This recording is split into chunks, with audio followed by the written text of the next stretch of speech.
नमस्कार मित्रांनो, मी राजू बेंद्रे. मित्रांनो, कापूस व सोयाबीन उत्पादक शेतकऱ्यांना एक मोठी खुशखबर बातमी आली आहे.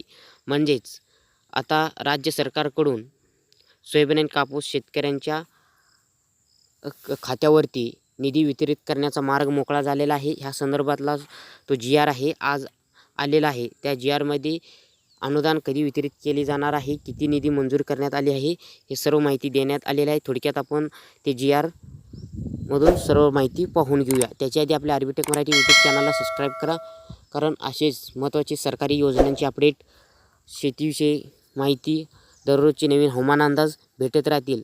आणि या व्हिडिओला लाईक करा, तुमच्या मित्रांना व्हिडिओ शेअर करा. आणि सोयाबीन कापूस अनुदान कधी मिळणार आहे हे पाहूया. तर चला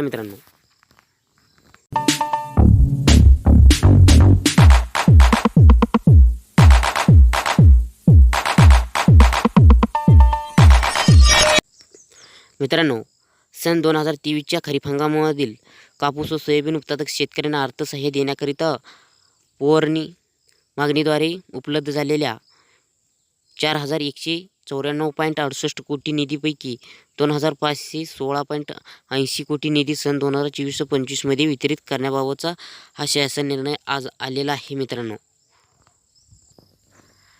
तर मित्रांनो, प्रस्तावनेमध्ये सांगितलेलं आहे, सन 2023च्या खरीप हंगामामधील कापूस सोयाबीन उत्पादक शेतकऱ्यांना 2 हेक्टरपेक्षा कमी क्षेत्रासाठी सरसकट 1,000 रुपये, तर 2 हेक्टरपेक्षा जास्त क्षेत्रासाठी त्यांच्या क्षेत्रानुसार प्रति हेक्टर 5,000 रुपये 2 हेक्टरच्या मर्यादेत अर्थसहाय्य देण्यात यावा.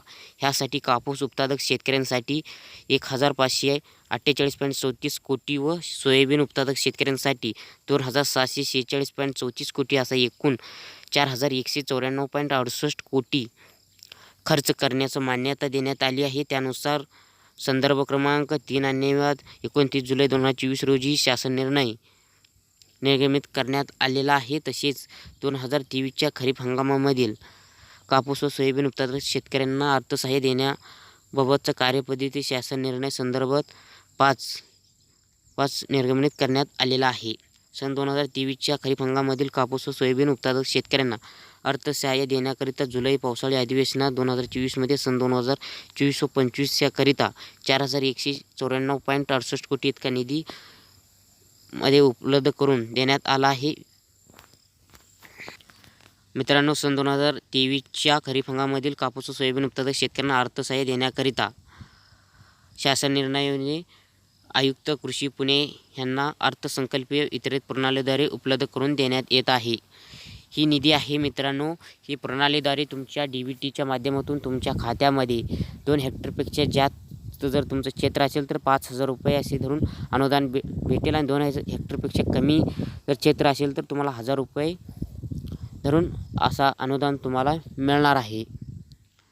तर हा अनुदान तुम्हाला 10 सप्टेंबर 2024 पर्यंत सर्व शेतकऱ्यांच्या खात्यावरती जमा केली जाणार आहे मित्रांनो.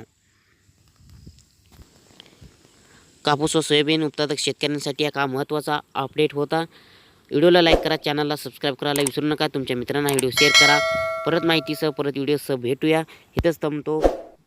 धन्यवाद. जय हिंद, जय महाराष्ट्र.